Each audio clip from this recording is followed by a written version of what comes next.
평화로운 삶의 비결, 무거운 생각을 버리는 방법에 대한 부처님의 가르침, 매일 더 가벼운 마음. 하루에도 수많은 덧없는 것들이 살아 숨쉬고 내 인생도 그렇다. 어젯밤 백만장자가 되는 아름다운 꿈을 아는 사람이 있을까? 웃으며 깨어났지만 여전히 빈손이었고, 방이 100개나 있는 집에서 침대에서 자고 상자 속에는 은과 금이 쌓여 있었고, 사악한 바람은 천년의 의식이 되었고, 집착을 미루는 감옥이 되었다. 세상에 많은 사람을 알고 있지만 얼마나 많은 사람들이 나에게 향을 피우고 많은 연애가 낯선 일이 되고 나는 혼자 간다. 내 직업이 길을 인도한다.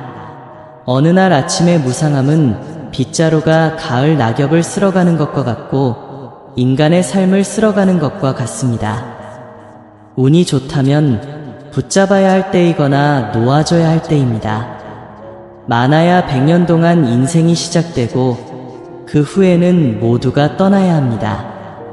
의미 있는 삶을 살아라. 그러면 죽을 때 웃을 수 있을 거야. 수십 년 동안 황제와 함께 살면서 말하는 것은 쉽지만 말을 못하는 것은 어렵습니다. 인생은 흘러가고 우리는 지쳐 있습니다. 왜냐하면 우리는 분노와 기쁨, 슬픔을 마음속에 간직하고 있기 때문입니다. 음악 잠시 시간을 내어 자신이 한 일과 하지 못한 일을 생각해 보세요. 오랜 친구들과 잠시 이야기를 나눠보세요. 그런 작은 대화의 순간이 당신의 마음을 따뜻하게 할 수 있습니다. 잠시 멈춰서 아이들이 놀고 있는 모습을 지켜보세요.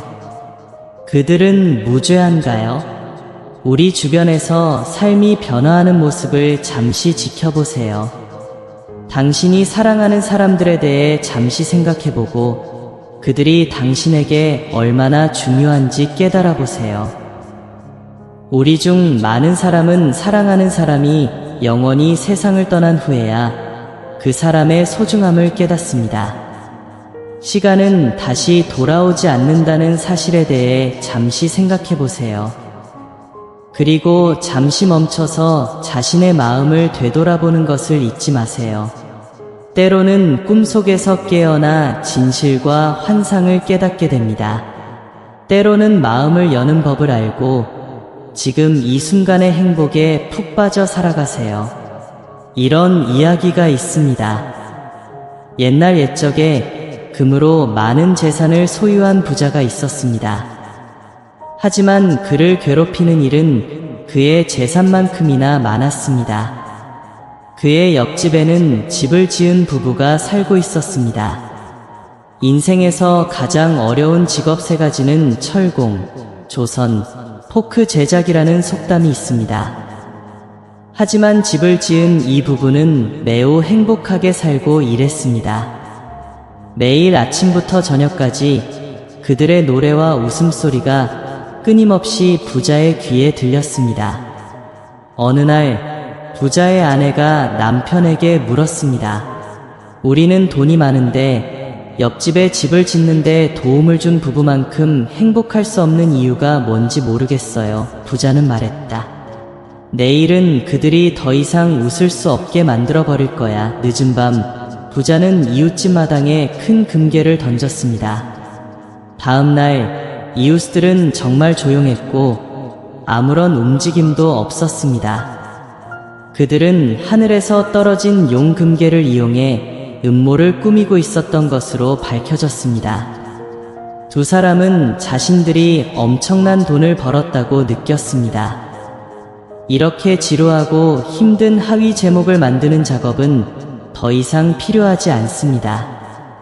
하지만 이 금괴를 사업에 사용하다가 불행히도 돈을 잃게 된다면 어떻게 해야 할까요? 아무것도 하지 않으면 이 금괴는 곧 바닥날 것입니다. 남편은 사업이 계속 잘 된다면 아름다운 젊은 아내와 결혼해야 할지, 아니면 늙고 서투른 아내와 이혼해야 할지 여전히 고민하고 있었습니다. 아내는 언젠가 부자가 될 줄 알았다면 이 미운 두부장수와 결혼하지 않았을 거라고 생각했습니다. 어제만 해도 두 부부는 너무나 행복하고 즐거웠는데 오늘은 웃거나 서로 이야기할 기분이 전혀 들지 않았습니다. 슬픔이 그들의 마음을 사로잡기 시작했습니다. 그 부부를 더욱 비참하게 만든 것은 신이 그들의 머릿속 생각을 즉시 실행할 수 있도록 금괴를 몇 개 더 떨어뜨려 주지 않은 이유였다. 인생은 본래 문제없이 돌아가지만 욕망에 불이 붙으면 문제들이 하나둘씩 우리 마음을 두드린다는 사실을 깨닫게 해줍니다. 인생 자체가 고통스러운 것은 아니지만 이득과 손실을 생각하기 시작하면 탐욕이 생기기 시작하고 고통이 점차 찾아와 우리를 감싸 안게 됩니다. 결국 우리를 고통으로부터 구할 수 있는 사람은 바로 우리 자신입니다. 인생에는 많은 짐이 있지만 우리는 어떤 짐을 지고 어떤 짐을 내려놓을지 선택할 수 있습니다. 악몽의 함정에서 벗어날 수 있는 유일한 방법은 깨어나는 것입니다. 인생의 모든 불행을 잇는 유일한 방법은 놓아주는 것입니다. 시간은 누구도 기다려주지 않습니다. 서로에게 좋은 일을 하세요. 탐욕을 버리고 모든 곳에 행복과 평화가 있기를 기도하세요. 두 강둑 사이에는 사람들이 서 있는데 그들은 어디로 가야 할지 여러 번 궁금해하며 시작 지점을 앞뒤로 바라보고 인생에 깊이 빠져들기를 주저하며 기다리고 있습니다. 두 줄기의 사람들이 서로 마주보고 두 갈래의 사람들이 슬픔을 안고 오간다. 이 서쪽은 선의 문에 들어가고 싶어 하는데 다른 한 손은 늘 세상에서 길을 잃은 벌거벗은 남자입니다. 번영을 기억하며 숲을 오르고 도시에 앉아 산 꼭대기에 떠있는 상아빛 달을 꿈꿉니다. 때로는 무릎이 피곤하고 발은 지쳐도 영혼은 지치지 않고 삶은 여전히 열정적입니다. 눈은 연인의 손에 재빨리 가려진 구름으로 향했다. 삶과 죽음의 장소에서 씻는 데 사용됩니다. 문에 대해 물었더니 요람 아래에 무덤이 있었고 돌아갈 길이 아직 불확실했는지 알 수 없었다. 반얀나무와 보리수, 밤에는 그 그림자가 무겁습니다. 갑자기 무상함이 찾아오고 회개의 땅에는 눈물만 남습니다. 과거에 우리가 자제력을 행사하지 않았다면 우리는 생사의 고난에서 벗어날 수 없었을 것입니다. 세상의 빛 때문에 가라앉던 연약한 작은 영혼이 사랑의 강을 만난다. 바쁘다는 것은 또한 우리가 쓸데없는 것에 대해 생각할 시간을 갖지 않도록 도와주는 일종의 행복입니다. 때로는 여성도 자신만의 즐거움을 갖고 있어 우리에게 실제 삶을 경험할 기회를 제공합니다. 피로 역시 여가 시간을 최대한 활용하는 데 도움이 되는 일종의 즐거움입니다. 무지는 또한 우리가 삶을 더 잘 이해하는 데 도움이 되는 경험입니다. 인생은 전혀 나쁘지 않아요. 옳고 그름은 경험이고 좋고 나쁨은 풍경이에요. 마음이 평화로우면 행복은 항상 존재할 것입니다. 어쨌든 삶은 계속되고 늘 과거를 걱정하며 지금 이 순간 마음의 평화를 유지하는 게 낫습니다. 눈물을 말리는 법을 알아라. 인생에서 우리의 단점 때문에 다른 사람으로부터 판단과 조롱을 받지 않는 것은 어렵습니다. 우리는 그것을 개인적인 문제로 받아들이는 대신 우리 자신의 불완전함을 비웃는 법을 배울 수 있습니다. 이렇게 하면 자신의 완벽한 불완전함에도 자신감을 보일 수 있고 그것을 인정하는 법을 알면 발전하기가 더 쉬워집니다. 다른 사람과 의견이 다른 것은 정상적인 일입니다. 당신의 견해가 다른 사람과 다르다고 해서 꼭 바꿀 필요는 없습니다. 자신에게 해를 끼치지 않고 다른 사람에게 해를 끼치지 않고 양심의 가책을 느끼지 않고 살아간다면 그것으로 충분합니다. 음악 아무리 인생이 훌륭하더라도 모든 사람에게 호감을 얻을 수는 없습니다. 아무리 잘 살아도 칭찬하는 사람도 있고 비판하는 사람도 있을 것이다. 당신이 아무리 성공하더라도 사람들은 좋은 말이든 나쁜 말이든 댓글을 달 것입니다. 팬도 있고 미워하는 사람도 있습니다. 누군가 질투한다면 그 중에는 당신에게 관심이 없는 사람도 있을 거예요. 인생은 그런 것이다. 모든 사람을 만족시킬 수는 없습니다. 그러니 다른 사람을 기쁘게 하기 위해 진정한 자신을 잃지 마세요. 모든 사람은 자신만의 원칙과 자존심을 가져야 합니다. 우리는 다른 사람들의 입을 통해 보이는 그대로의 사람이 아니라 다양한 버전의 사람입니다. 그냥 좋은 친구가 되면 돼요. 사람들은 같은 눈을 가지고 있지만 관점은 다르기 때문입니다. 입은 같지만 말하는 방식이 다릅니다. 심장도 비슷한 구조를 가지고 있습니다. 하지만 생각은 매우 다릅니다. 돈은 같지만 쓰는 방식은 사람마다 취향이 다릅니다. 옳고 그름, 좋고 나쁨은 서로 다른 입장에 따라 결정됩니다. 상황에 따라 관점도 달라진다. 인간으로서 각 개인은 삶의 방식을 가지고 있으며 자신의 두 발로 자신 있게 걸어갈 필요가 있습니다. 환호성이 없는 큰 테이블도 날아가 버린다. 풀은 돌볼 필요 없이 스스로 자랍니다.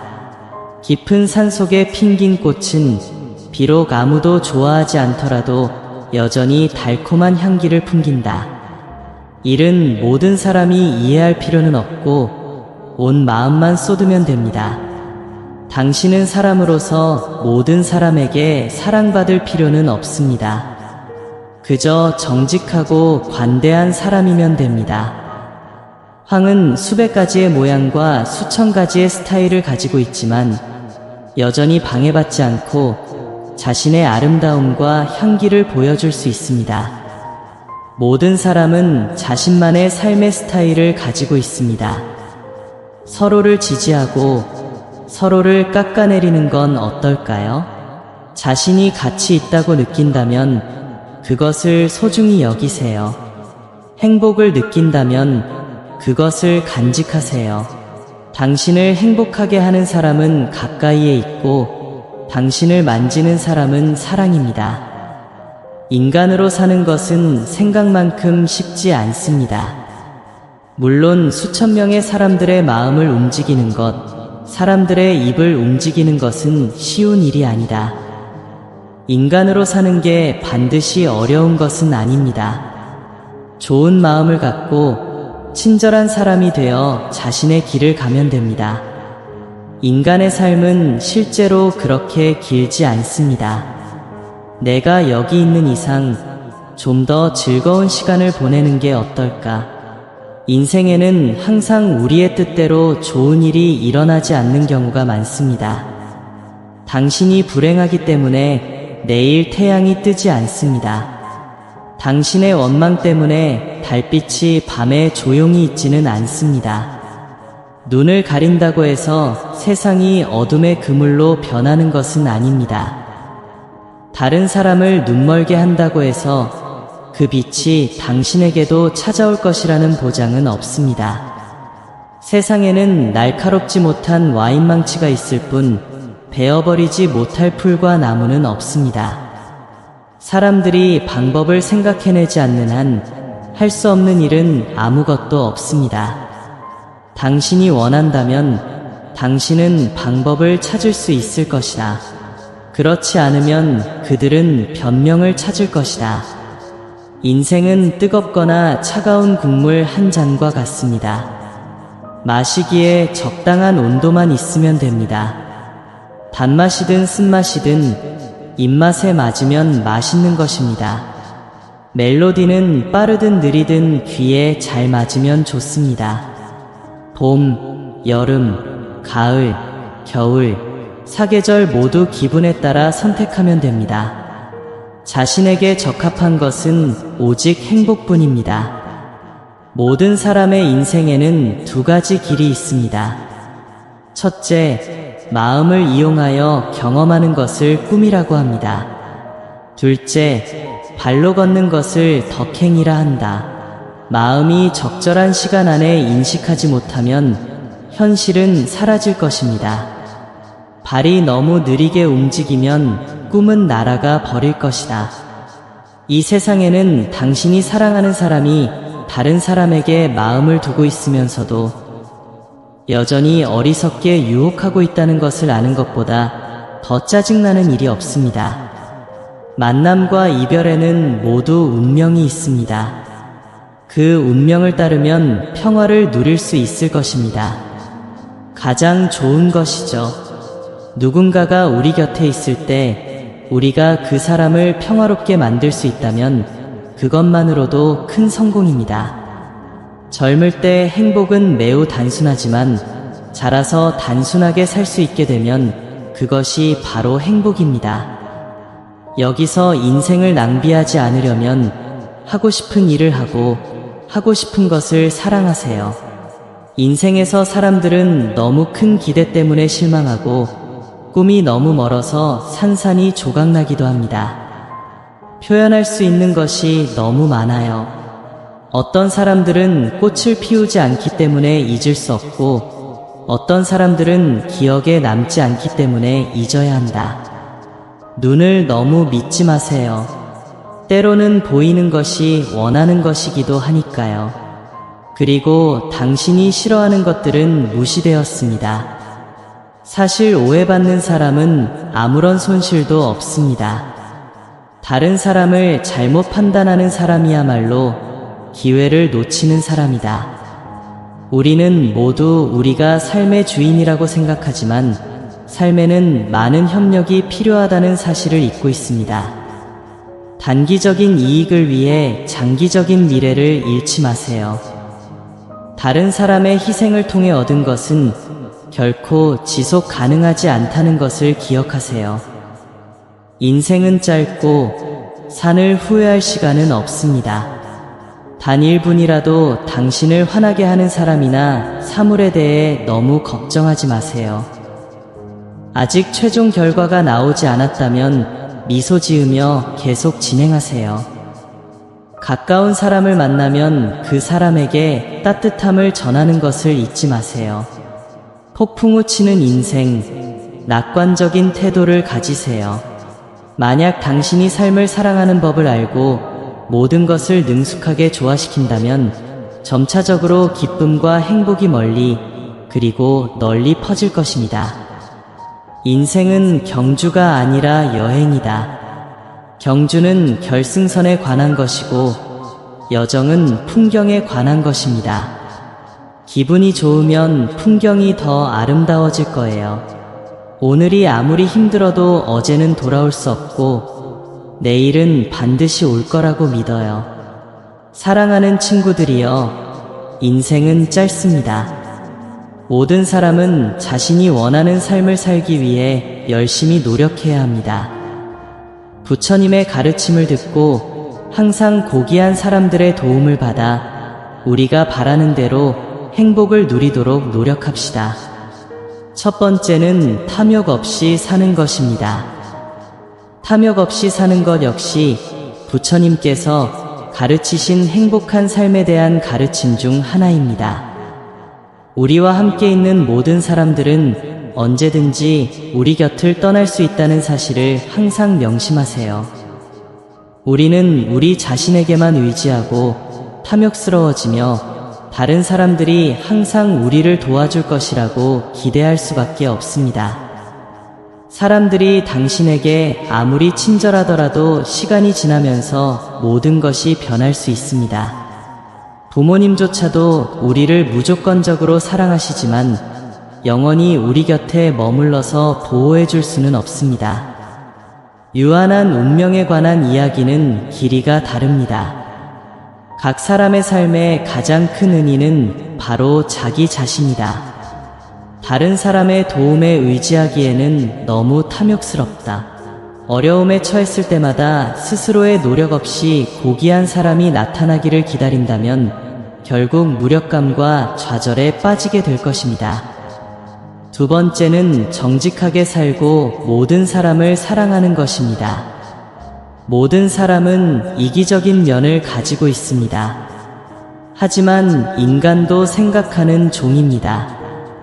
열심히 노력하지 않고도 좋은 사람이 되고 좋은 일을 하는 것에 대한 부처님의 가르침을 들어보세요. 이기심을 억제하면 친절함이 더욱 강해질 것입니다. 좋은 마음을 가진 사람은 항상 사람들을 사랑하고 돕습니다. 모든 사람에게 사랑받고 싶거든요. 그들은 각각의 선행을 행한 후에 공덕의 일부를 축적합니다. 열심히 일하는 사람을 하나님께서는 실망시키지 않으시니 당연히 축복을 받게 될 것입니다. 덕행 있는 삶을 살고 모든 사람과 잘 지내며 자신보다 약한 사람을 기꺼이 돕고 다른 사람들이 선행을 하도록 격려하고 나쁜 의도를 가진 사람들에게 선행을 하도록 조언하십시오. 부처님의 가르침을 듣고 선한 마음을 가지면 우리는 상서로운 빛을 발하게 되고 인생의 길에서 우리를 따르고 지지해줄 고귀한 사람들이 생길 것입니다. 세 번째는 겸손하게 사는 것입니다. 검소하게 사는 것이 이해의 정점이다. 부처님의 가르침에 따르면 이 세상에 사는 사람들은 겸손해지는 법을 배워야 합니다.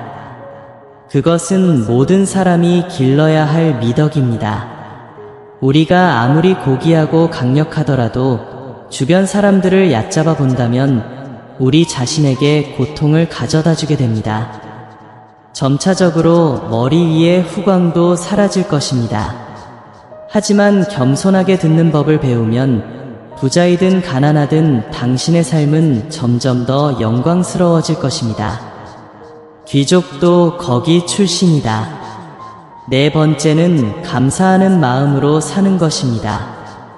물을 마실 때는 반드시 출처를 기억해야 합니다. 자신의 뿌리를 잊으면 누구도 좋은 사람이 될 수 없습니다. 어려운 시기에 당신을 도와준 사람을 잊어버리면 행운이 찾아오지 않습니다. 악마는 우리 주변의 누구든 될 수 있습니다. 아주 사소한 일에서부터 우리를 도와주는 사람입니다. 부모님의 탄생과 양육의 은혜는 말로 표현할 수 없습니다. 그 사람은 내 인생에서 처음 만난 고귀한 사람이다. 인생에 발을 들여놓으면 우리는 고귀한 교사들로부터 가르침을 받습니다. 항상 우리를 사랑하고 도와주는 고귀한 친구들도 있습니다. 자신을 도와준 사람들에게 감사하는 마음을 갖는 것도 고귀한 사람들의 분노를 불러일으키는 방법입니다. 우리 삶에 들어오는 모든 사람은 의미를 가지고 있습니다. 고귀한 사람을 만나기 위해 왜 멀리까지 가야 합니까? 다섯째는 결단력 있게 살아가고 올바른 때에 어떻게 행동해야 할지 아는 것입니다. 고귀한 사람들의 도움으로만 성공할 수 있다고 생각하지 마십시오. 부처님의 가르침에 따르면 진정으로 성숙한 사람은 좋은 생각이 떠오르고 신중하게 생각해낸 후 즉시 행동에 옮겨야 합니다. 기회를 놓치지 마세요. 고귀한 사람을 만나는 가장 쉬운 방법은 자신감을 갖고 대담하게 생각하고 대담하게 행동하는 것입니다. 그러면 고귀한 사람에게서 도움을 받기가 쉬울 것입니다. 무엇을 하기 전에 손해를 두려워하는 사람은 곁에 고귀한 사람이 있어도 아무것도 하기 어렵다. 여섯째는 용기 있게 사는 것이다. 악마는 용기 있는 사람을 선호합니다. 용기 있는 사람은 항상 강한 에너지를 발산하기 때문입니다. 고귀한 사람은 자신이 주는 도움이 정말 가치 있고 좋은 결과를 가져올 것이라고 생각합니다. 끊임없이 개선하고자 하는 정신, 의지, 야망, 학습 의지를 갖춘 사람들입니다. 그들은 자신의 무지함을 숨기지 않고 많은 단점이 있다는 것을 보여주는 것을 두려워하지 않으며 도움을 요청하는 정신을 표현하여 마귀로부터 지원을 받습니다. 계산적이고 불안정하며 변덕스럽고 체면을 잃는 것을 두려워하는 사람은 고귀한 사람에게 도움을 받더라도 그것을 받아들이지 않고 기꺼이 따를 수도 있습니다. 부처님께서는 탐욕, 그리고 탐욕으로 인한 고통에 대해 가르치셨습니다. 부처님께서는 세 가지 고통, 즉 탐욕, 분노, 무지가 인간 고통의 원인이라고 가르치셨습니다. 탐욕이라는 단어가 맨 위에 있습니다. 탐욕 때문에 분노가 생기고 탐욕 때문에 무지와 어둠이 생깁니다. 정욕은 탐욕에서 비롯되고 탐욕 때문에 악한 업보로 커집니다. 탐욕은 인간의 본성이 아니다. 부처님께서는 빈 종이처럼 태어난 사람은 누구나 순수하고 덕이 있는 마음을 가지고 있다고 가르치셨습니다. 탐욕은 사람들이 소유하고 싶어하는 것과 소유하고 있는 것에 따라 시간이 지남에 따라 커집니다. 당신이 더 많이 가질수록 당신은 더 많이 원하고 당신은 더 많이 원합니다. 정욕은 결코 멈추지 않는다. 탐욕은 욕망을 낳고 욕망은 탐욕을 증폭시킨다. 탐욕을 제어하고 억제하는 법을 모른다면 반드시 재앙에 빠지게 될 것입니다. 부처님께서 말씀하셨듯이 탐욕이 생기면 축복은 사라지기 때문입니다. 아무리 많은 선행을 하고 아무리 열심히 수련하더라도 탐욕을 버리지 못하면 그에 따른 결과가 따르고 복과 재물은 모두 날아가 버리고 아무것도 남기지 못할 것입니다. 하지만 탐욕은 종종 악과 함께 나타납니다. 탐욕 때문에 사람은 원하는 것을 충족시키기 위해 악한 짓을 합니다.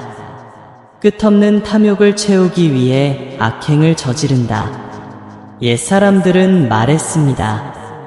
착하게 사는 자는 비록 복이 오지 않더라도 먼 훗날에 불행이 닥칠 것이다. 악하게 사는 자는 비록 평화가 오지 않더라도 먼 훗날에 행복이 닥칠 것이다. 탐욕이 벌을 받지 않을 것이라고 생각하지 마라. 인과는 비록 늦게 찾아오더라도 항상 존재한다.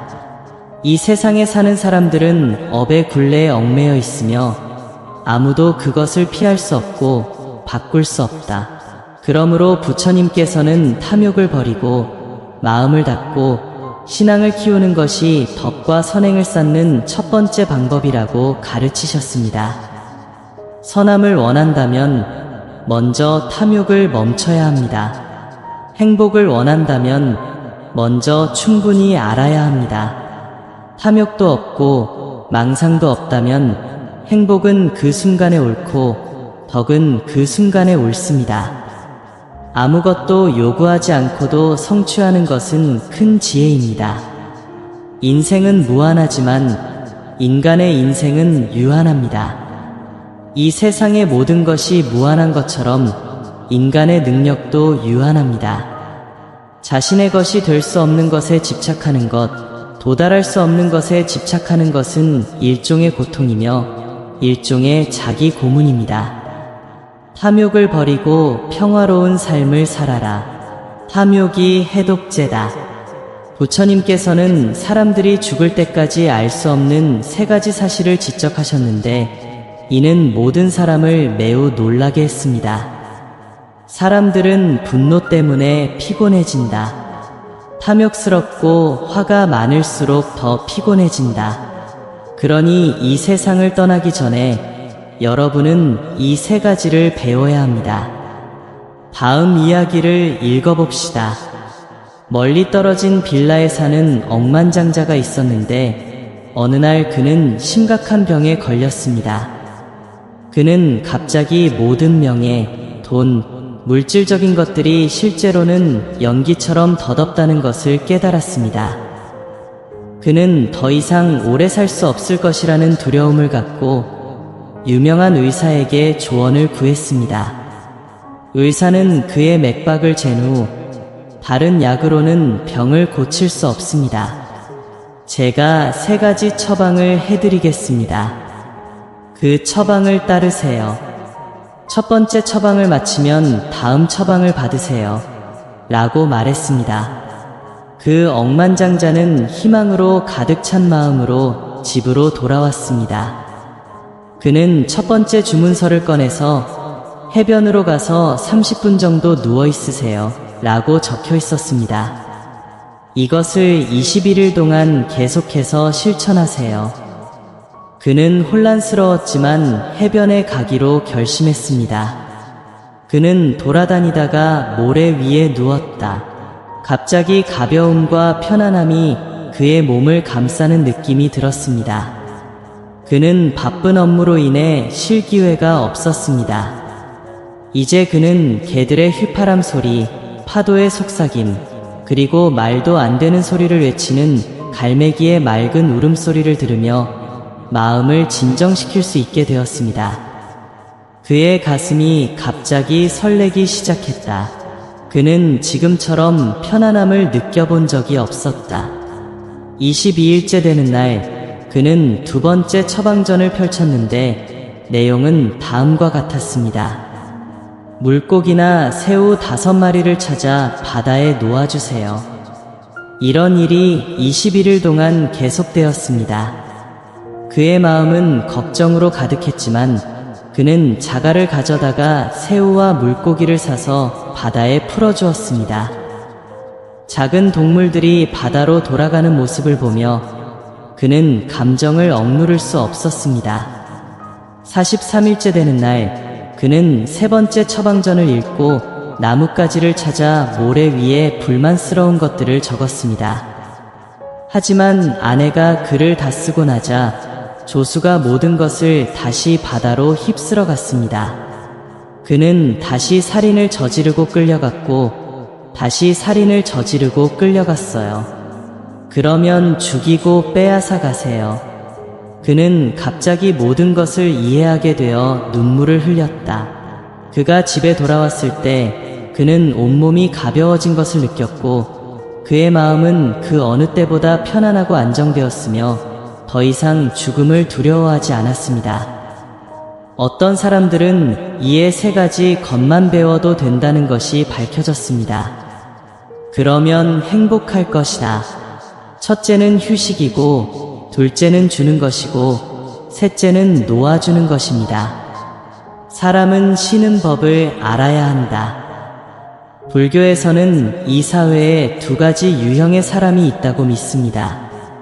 하나는 너무 탐욕스러워서 성공을 원하고 추구하며 돈을 벌고 싶어하고 점점 더 멀리 가고 싶어하는 것입니다. 2번째 유형의 사람들은 목적도 없고 야망도 없이 살아갑니다.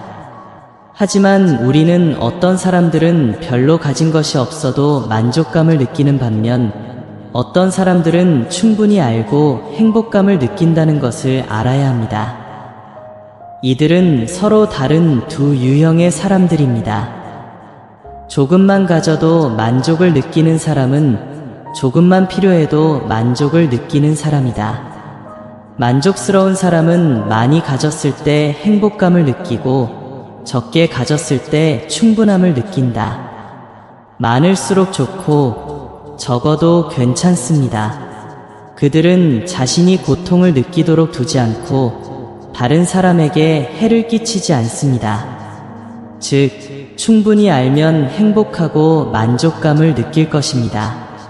누군가가 돈을 벌기 위해 서두르다 보면 성공과 부를 추구하기 위해 어떤 수단을 써서든 멈추어 생각하지 않고는 극도로 피곤함을 느낄 것입니다.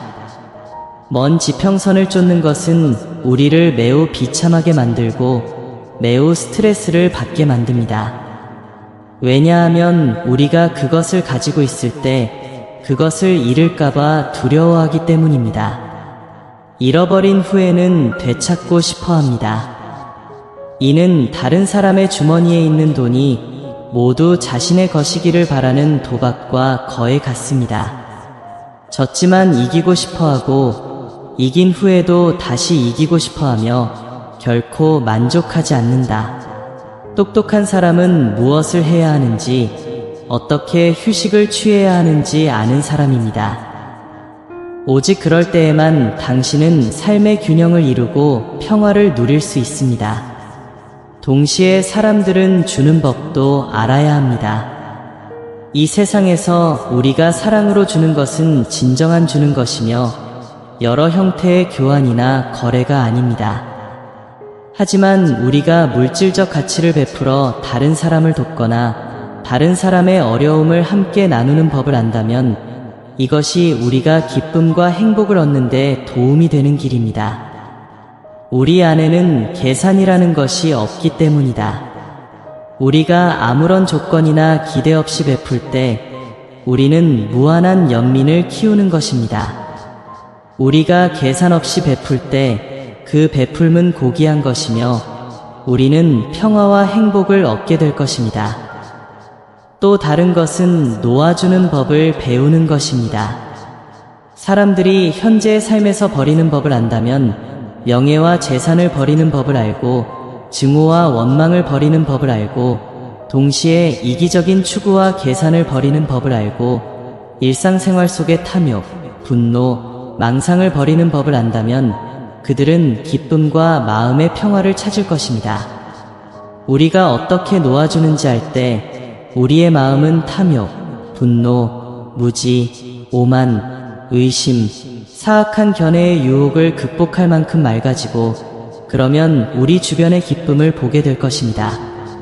우리가 놓아줄 때에만 우리의 마음은 열릴 수 있습니다. 불쾌한 말을 하는 사람은 무시하고 마음에 두지 마세요. 누군가가 불쾌한 짓을 하면 용서하기 쉽습니다.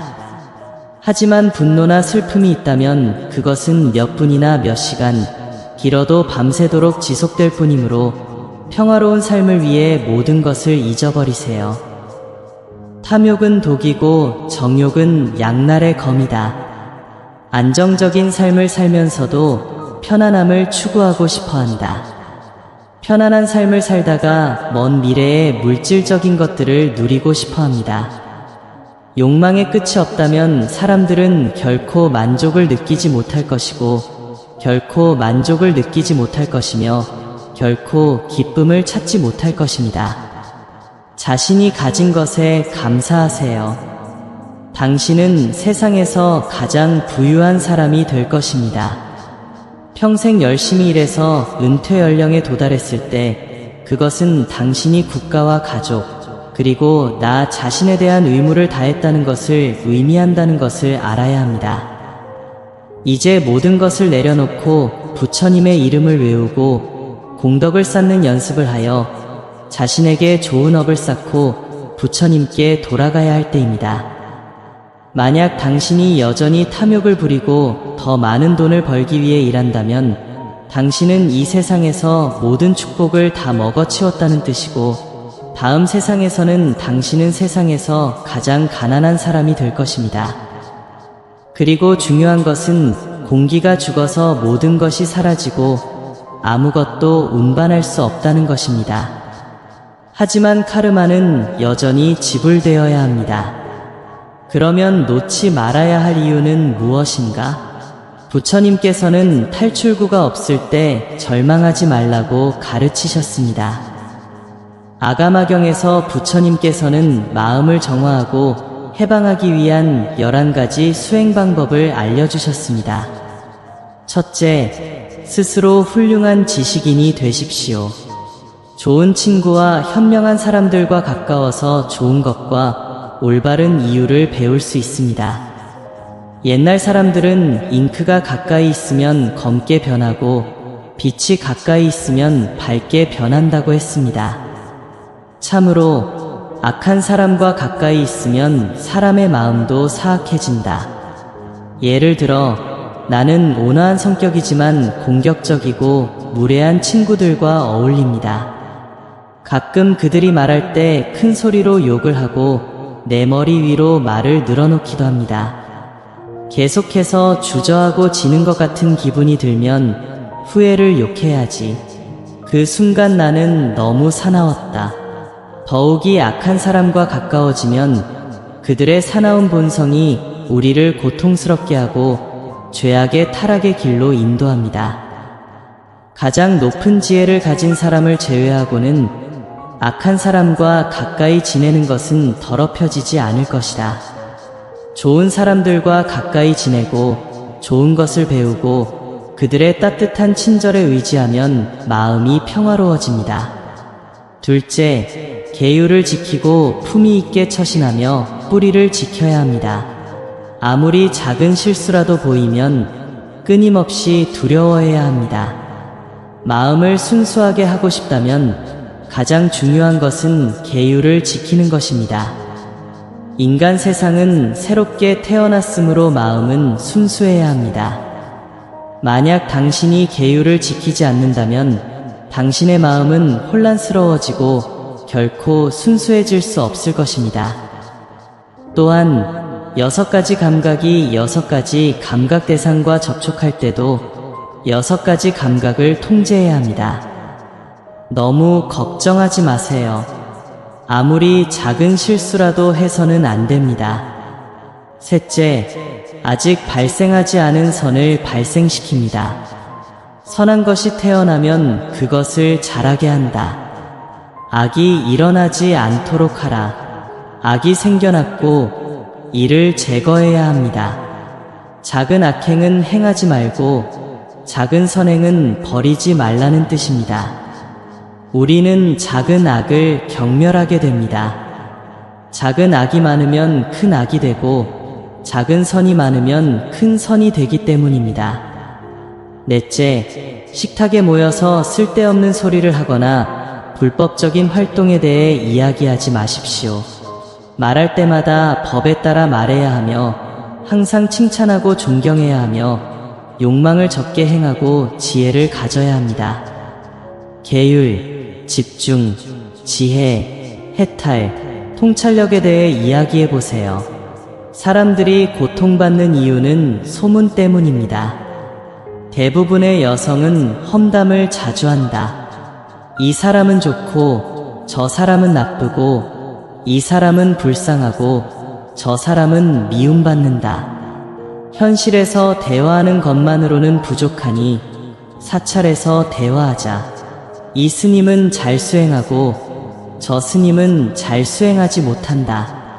하지만 제가 말씀드리고 싶은 것은 수행하는 사람들은 여전히 카르마에 의해 지배를 받기 때문에 할 수 있는 일이 있고 할 수 없는 일이 있다는 것입니다. 우리는 이 때문에 파괴하고 팔아치우고 파벌을 형성하고 서로 반대하고 고소하려는 마음을 가져서는 안 되며 의도치 않게 외부인이 우리를 비웃게 만드는 일이 있어서는 안 됩니다. 그러므로 부처님께서는 사자의 먹이와 살은 벌레라고 말씀하셨습니다. 즉, 어떤 동물도 사자를 먹을 수 없고 오직 사자 몸속에 벌레만이 사자를 죽일 수 있다는 뜻입니다. 마찬가지로 부처님께서는 나의 다르마는 사악한 영혼이나 이단에 의해 해를 입을 수 없다고 말씀하셨습니다. 하지만 악마는 바로 내 무리, 즉 비구, 비구니, 선남자, 선여인에게서 내 가르침을 파괴합니다. 어떤 사람이 선한 이유는 업이 아직 오지 않았기 때문이지만 업이 오면 다른 사람보다 훨씬 더 나은 사람이 되기 때문입니다. 그러므로 옛사람들은 남의 허물을 자주 말하는 자는 업의 응보를 받는다고 말했습니다. 그러므로 부처님께서는 계율을 지키든 어기든 선하든 악하든 모든 중생을 사랑하십니다. 그 길은 그가 이전에 걸었던 길이었기 때문이다. 아직도 눈에 보이는 사람들은 미워하는 존재가 아니라 불쌍한 존재입니다. 우리가 다른 사람을 나쁘게 말하면 다른 사람은 아무것도 잃지 않지만 우리는 마음의 평화를 잃습니다. 더욱이 그것이 사람들에게 닿으면 적대감과 경쟁, 그리고 서로 죽이는 일을 하게 되는데 이는 아무런 이익이 없습니다. 치료자가 조심하지 않으면 평소와 같이 계속 고통을 겪게 됩니다. 남자들은 무리지어 모여서 술을 마시고 도박을 합니다. 술이 들어가면 말다툼과 싸움이 나옵니다. 그래서 현자들은 그것이 좋은 것을 낭비하는 것이라고 말하는 것입니다. 모든 사람이 부처님의 가르침을 듣고 입의 업을 깨끗이 하며 만나는 모든 사람에게 권면하고 계율을 지키려고 노력한다면 계율은 악을 막아주는 장벽인 동시에 사람의 몸과 마음을 평화롭고 행복하게 지켜주는 보호 갑옷입니다. 우리가 항상 도덕성에 대해 말한다면 고통은 없을 것입니다. 부처님께서는 법구경에서 이 세상에 사는 사람들에게 있어서 혀는 고통의 근원이며 서로 욕하고 꾸짖는 것은 고통을 붙잡고 자신을 해치는 것이라고 가르치셨습니다. 험담하지 말고 평생 행복하세요. 5번째는 신체의 불순함을 묵상하는 것입니다. 머리부터 발끝까지 불순함으로 가득 찬 36가지 불순한 부위를 생각해 보세요. 땀, 눈물, 콧물, 소변, 이, 점액, 귀지, 피, 고름, 살, 피부, 힘줄, 뼈, 심장, 간, 폐, 대변, 소변 또는 파리, 개미, 먼지, 그리고 먼지가 머금멍이 들고 부어오르고 갈라지고 냄새나는 몸. 이런 명상을 통해 마음이 순수해집니다. 탐욕과 정욕을 버리는 것, 불순함을 관상할 때는 자신을 관상의 대상으로 삼아야 한다는 점을 명심하세요. 예를 들어 사랑에 빠진 상태에서 아름다운 여성을 생각하면 무의식적으로 마음이 더욱 사랑에 빠지게 됩니다. 6번째는 마음에 대한 최상의 관조입니다.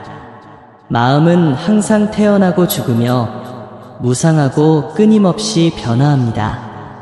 인연이 합쳐져서 보는 눈과 보는 광경이 있는 것뿐입니다. 마음은 안에도 없고 중간에도 없고 밖에도 없습니다. 친화력이 충분하다면 사물은 하나로 합쳐지고 드러나게 되지만 친화력이 없다면 사물은 무너지게 됩니다.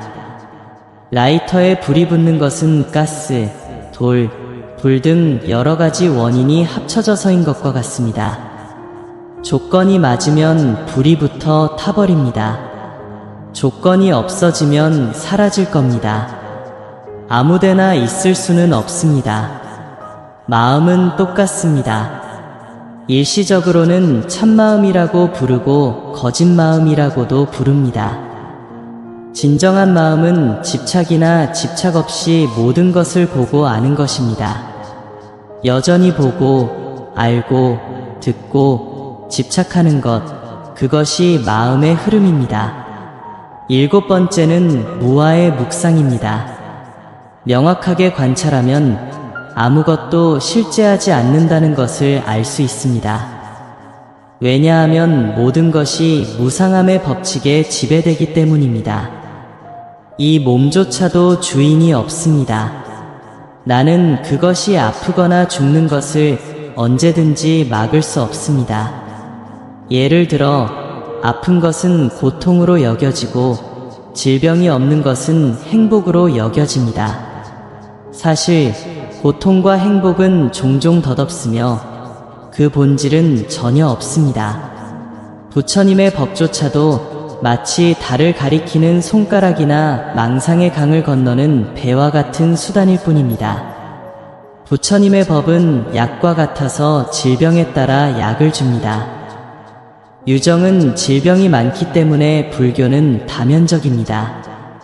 이게 옳고 저게 그르고 높고 낮음을 고집할 필요가 없습니다.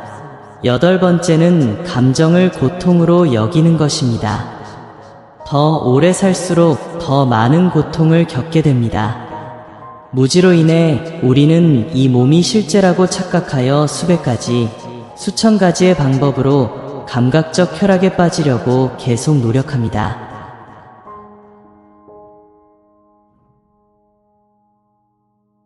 그들은 그런 것들을 행복이라고 생각하지만 행복이 고통의 근원이라는 사실을 모릅니다.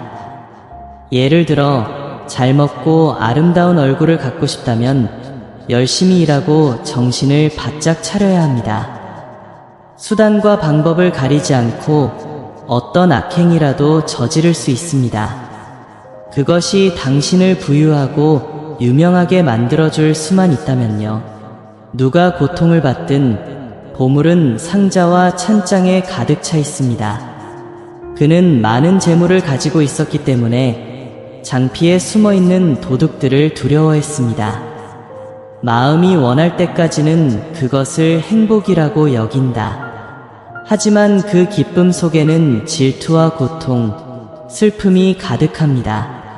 고통을 기쁨으로 받아들이는 것, 고통 속의 기쁨을 받아들이는 것뿐입니다. 이 세상의 기쁨은 덧없고 그 뒤에는 무거운 슬픔과 고통이 가득합니다. 그래서 고대인들은 탐욕 속에서 행복을 찾는 것은 곧 고통이라고 말했습니다. 수행을 위한 고통, 기쁨을 위한 고통. 행복하지 않거나 고통스럽지 않은 습관이 행복과 고통의 상태에서 벗어나는데 도움이 되기를 바랍니다. 9번째는 배당금 관리입니다. 마음이 산만해지는 것을 막으려면 숨을 들이쉬고 내쉬는 것을 따라야 합니다. 숨을 내쉬면서 숨을 내쉬고 있다는 것을 알아차리세요. 숨을 들이마시고 숨을 들이마신다는 것을 기억하세요. 1까지 세면서 숨을 들이마시고 2까지 세면서 숨을 내쉬고 10까지 세고 다시 1부터 시작하세요. 명상하는 동안 계속 그렇게 숫자를 세어보세요. 그러면 마음이 흩어지지 않을 거예요. 만약 누구든지 정토를 수행한다면 이 방법에 따라 아미타불의 명호를 1에서 10까지 외우고 다시 1부터 시작하세요. 그렇게 해서 그 논의는 영원히 일심정진, 일심정진으로 이어져 정토에 태어나게 될 것입니다. 10번째는 자기 수양입니다. 마음을 수양하는 사람은 분노를 없애고 마음과 몸의 평화를 얻는다. 친애하는 친구여, 신의 축복이 함께 하시길 바랍니다. 악령, 독충, 사나운 짐승은 해를 끼칠 수 없습니다. 평화롭게 깨어나 편안하게 잠들면 원한이 사라지고 원한이 해소될 것입니다. 자비로운 마음을 갖기 위해서는 모든 생명체에 대한 사랑을 확대해야 합니다. 저는 누구를 만나든 겸손하고 예에 바르고 존중심을 가지고 진심으로 도움을 주며 사람과 동물을 모두 평등하고 공평하게 대합니다. 그것이 성인의 마음입니다. 이러한 평정심으로 인해 헤아릴 수 없는 공덕이 생겨나고 모든 번뇌와 분노가 사라집니다. 11은 무상함을 관조하는 수행입니다. 부처님께서는 무상함을 관조하는 사람은 누구나 무아의 관조를 얻고 모든 오만함을 없앨 것이라고 가르치셨습니다. 즉, 모든 법이 인과응보의 결합으로 생겨난 것이지 실제하는 것이 아니라는 것을 숙고하여 자기의 법에 대한 집착을 없애고 태어나지도 죽지도 않는 궁극적인 해탈인 열반을 얻는다는 의미입니다. 간단히 말해서 모든 것은 마음에 의해 창조됩니다. 무엇인가를 하려고 할 때는 지혜와 판단력이 필요합니다. 말하기와 행동이 자신과 다른 사람에게 이롭다면 그렇게 하도록 노력하세요. 양측 모두에게 손해를 끼치거나 자신에게는 이익이 되지만 다른 사람에게는 해를 끼친다면 반드시 없애야 합니다. 명확한 지성을 갖기 위해서는 마음이 순수해야 합니다. 순수해지려면 좋은 친구가 되어야 하고 좋은 사람들과 가까워야 합니다. 감각을 지키기 위해 계율을 지키도록 노력하세요. 말할 때는 도덕적인 말을 해야 하고 적극적으로 선행을 해야 합니다. 몸은 더럽고 물질적인 것들은 일시적이라는 것을 깨달으세요. 마음은 실제하지 않으며 다름아는 단지 수단일 뿐입니다. 그것은 오염되지 않은 채로 모든 것을 보는 것을 의미합니다. 그 집착은 진정한 행복, 자유, 해방의 마음입니다. 이는 마음 챙김, 성찰, 순수함을 유지하고 마음을 깨끗하고 순수하게 만드는 집중 방법입니다. 움직임과 고요함, 고통과 기쁨, 우리 주변의 환경은 좋든 나쁘든 모두 마음에 의해 만들어집니다. 넷째, 상황은 일시적입니다. 여러분이 보고 목격했듯이 영광과 굴욕, 고귀함과 비열함, 득실, 승패의 수많은 장면이 여러분의 눈앞에서 계속해서 펼쳐지고 있습니다. 아무리 좋은 성이나 오래된 차, 물질적 부가 있어도 지진, 자연재해, 화재, 폭풍, 홍수, 반란 등이 한 번만 일어나도 땅속 깊이 묻힌 재와 벽돌 더미로 변할 수 있습니다. 진시황의 장엄한 궁전은 사람들의 피와 뼈로 지어졌지만 견고한 고대 성체는 이제 희미한 기억으로만 남았고 파괴적인 지진과 화산 폭발을 겪었을 때 깊은 땅속이나 바다 밑에 묻힌 웅장한 도시들이 셀 수 없이 많습니다. 인간의 잔혹함으로 인해 발생한 비극적인 전쟁으로 인해 셀 수 없이 많은 생명이 비극적으로 죽었습니다. 남은 생존자들은 집을 잃었습니다. 약이 없는 굶주림과 고통으로 인해 아내는 남편과 헤어지게 되고 부모는 자녀와 손주와 헤어지게 됩니다. 한 명은 바다의 뿌리에, 다른 한 명은 지평선 끝에 홀로 서서 사랑과 그리움만을 기다립니다. 이런 일은 지구상에서는 늘 일어납니다. 당신은 라디오를 듣고 신문을 똑똑히 읽었습니다. 부처님께서는 법화경에서 3계는 평화가 없으며 마치 불이 난 집과 같고 불타는 집 속에 있는 것과 같다고 가르치셨습니다. 오역의 악한 세계는 참으로 무섭지만 오역의 약간으로 인해 중생은 주변의 모든 고통을 잊어버립니다. 이 세상의 모든 물질적인 것들은 덧없고 일시적이라는 사실을 기억하세요. 우리의 5가족은 이 몸을 갖고 있지 않기 때문에 4가지 요소는 본질적으로 공허합니다. 그 5채의 집은 국가에 의해 강도당하고 불타고 홍수로 파괴되고 파산하고 몰수당했습니다. 이야기가 나와서 말인데 저는 4명의 아내를 둔 부자의 이야기를 기억합니다. 그의 세상에서 첫 번째 아내는 그의 내장과 같아요. 처음 부르자마자 그녀는 그가 원하는 것이 무엇이든 반응하고 그는 그것을 얻습니다. 두 번째 아내는 첫 번째 아내만큼 지위가 좋지는 않았지만 항상 남편 곁에 있는 것을 좋아했습니다. 그는 세 번째 아내를 가끔씩만 눈여겨보았습니다. 그의 4번째 아내는 너무나 불운해서 그는 그녀에게 전혀 관심을 기울이지 않았습니다. 어느 날 부자가 심하게 병에 걸렸습니다. 그는 살아남을 수 없을 것이라는 것을 알고 4명의 아내를 불렀습니다. 그는 첫 번째 아내를 바라보며 말했습니다. 저는 아내가 4명인데 당신은 제가 가장 사랑하는 사람입니다. 그러니 제가 죽으면 저승으로 저승에 가서 함께 살면서 같은 침대를 쓰고 함께 죽으면서 같은 관을 쓴다는 속담을 실천해 주세요. 첫 번째 아내가 말했습니다.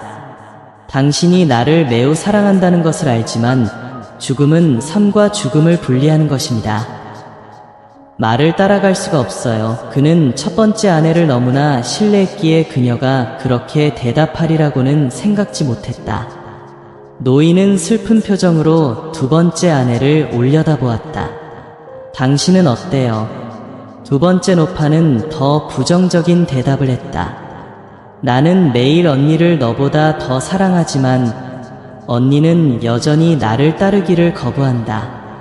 어떻게 팔로우할 수 있나요? 게다가 당신이 죽는 시간을 알려서 결혼할 수 있게 해드릴게요. 부자는 이 말을 듣고 매우 슬프고 불만스럽고 좌절스럽고 비참함을 느꼈습니다. 그는 억지로 그녀를 3시간 동안 바라보았고 그녀가 울면서 걱정 마세요.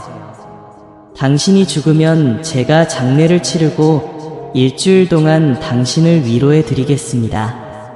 당신의 부탁은 들어줄 수 없습니다. 라고 말하는 것을 보았습니다. 부자는 평생 아내들을 위해 희생하고 수많은 고난을 견뎌왔다고 생각했습니다. 이제 아무도 그를 따르지 않았지만 그는 여전히 배은망덕한 척했습니다. 세상이 흑인을 백인으로 만드는 방식을 보는 것은 참으로 우스꽝스러웠습니다. 그는 눈물을 글썽이며 말했습니다. 4번째 아내가 이를 보고 말했습니다.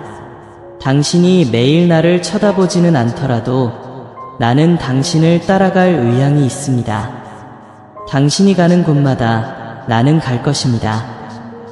그 부자는 아내가 4명뿐이었지만 우리 모두는 아내가 4명이나 있습니다. 첫 번째 여성은 몸이 배고프면 음식을 주고 추울 때는 물을 주고 더울 때는 덮어주고 더울 때는 부채질만 했습니다. 그녀는 다른 사람의 고통을 이용해 5가지 욕망을 즐기며 자신의 몸에 모든 편안함과 즐거움을 줄 수 있는 모든 방법을 찾았습니다. 하지만 죽었을 때에도 예술계에서는 여전히 악취나는 유령으로 남았습니다. 불에 타도 소수의 재만 남습니다. 2번째 아내는 살아있는 동안에만 돈과 물질적 소유물을 남에게 주었고 그것들은 그녀의 소유였습니다. 당신이 죽으면 그것은 다른 사람에게 넘어가고 당신은 아무것도 가져갈 수 없습니다. 그래서 그녀는 당신이 죽는 순간 나는 결혼할 거라고 말했어요. 3번째 아내는 친척들에게만 돈을 주었습니다. 아무리 당신을 많이 사랑하더라도 장례식을 치르고 당신을 달래고 울면서 장례식장에 관을 무덤이나 화장터로 보내라고 말할 뿐 아무도 당신에게 아무것도 가르쳐주지 않습니다. 4번째 아내와 함께 죽는다는 것은 당신의 삶 속에서 좋은 업보나 나쁜 업보를 보여줄 뿐입니다. 때로는 아내나 자녀, 친척 때문에 셀 수 없이 많은 실수를 저지르기도 합니다. 함께 먹으면 혼자 괴로움을 겪게 된다.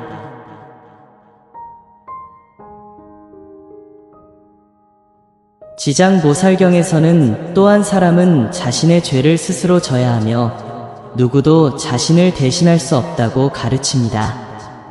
하지만 깨어나서 사랑, 돈, 명예, 이익에 계속 빠져드는 사람은 거의 없습니다. 탐욕 때문에 사람들은 경쟁하기 위해, 명예를 피하고 이익을 얻기 위해, 밥 한 그릇과 옷 한 벌을 위해 싸우기 위해, 땅 한 인치를 위해 서로를 피하기 위해, 죽을 때까지 서로 치열하게 싸우기 위해 부당한 부를 마음대로 차지하기 위해 온갖 방법을 동원합니다.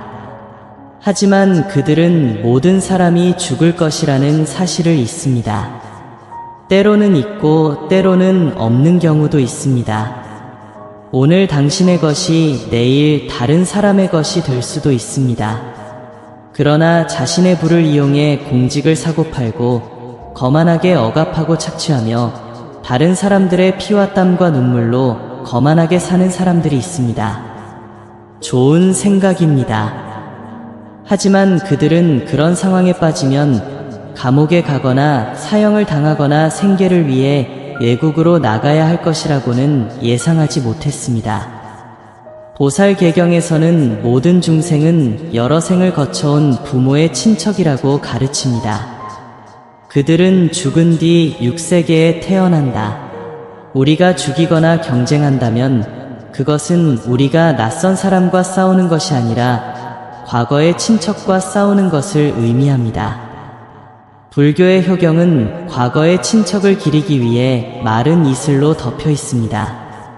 그는 모든 남자가 나의 아버지이고 모든 여자가 내가 태어난 나의 어머니라고 선언한 적이 있습니다. 이는 우리가 이성을 깨닫고 모든 생명체에 대한 연민을 넓히는 데 도움이 됩니다.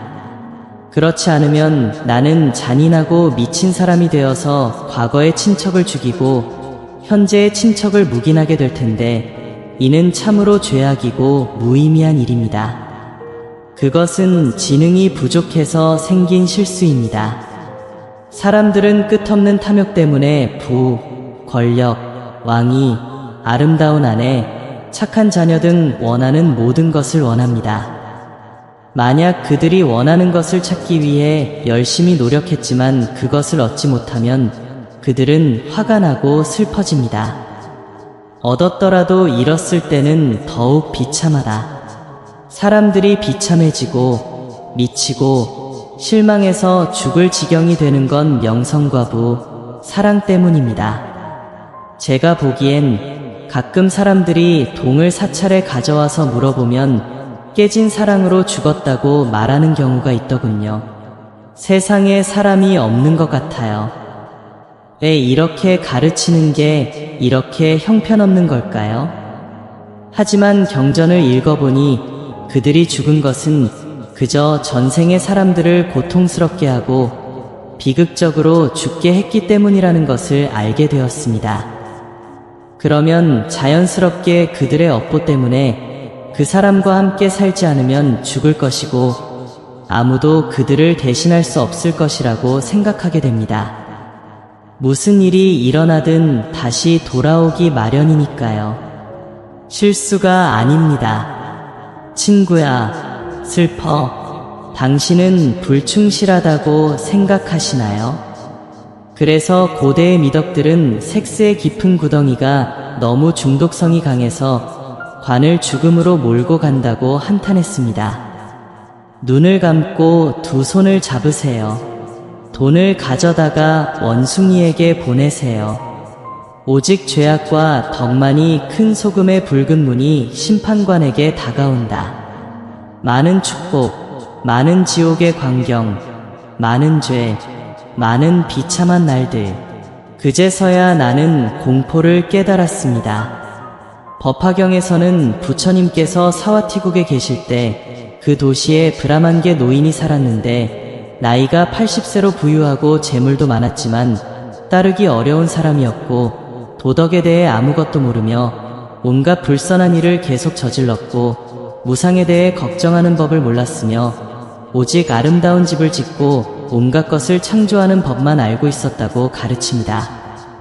앞집과 뒷집이 있고 시원한 집과 따뜻한 집이 있으며 동쪽 집과 서쪽 집이 있습니다.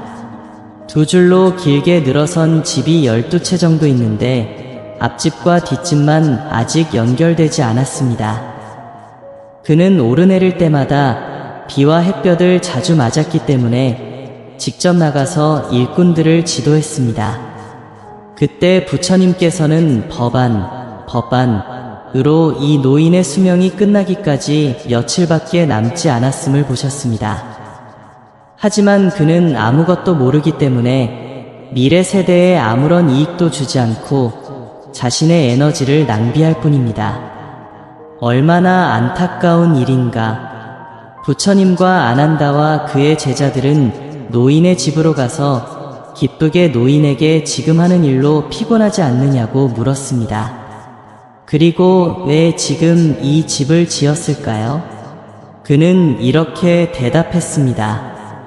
앞집은 손님을 맞이하는 곳이고 뒷집은 거주하는 곳입니다. 동쪽과 서쪽의 두 구역은 아이들과 하인들, 그리고 물건을 보관하는 곳입니다. 더운 여름에는 위층에 올라가 시원하게 지내고 추운 겨울에는 온실로 내려가 몸을 녹이세요. 알겠나요? 부처님께서 말씀하셨습니다. 저는 당신에 대해 오래전부터 들어왔고 당신을 만나 즐거운 대화를 나누고 싶습니다. 이제 긴급한 구절이 있습니다. 이 구절은 평화로울 때나 불행할 때나 유용합니다. 이제 그것을 여러분께 드리고 싶습니다. 그러니 잠깐 멈춰 앉아서 제가 읽어드리겠습니다. 괜찮을까요? 그는 저는 너무 바빠서 앉아서 논의할 수가 없습니다. 라고 대답했습니다. 언젠가 오신다면 얼마나 멋진 곳일까요? 개송이 급하다면 그냥 외우면 되고 내가 듣고 동시에 실천하면 됩니다.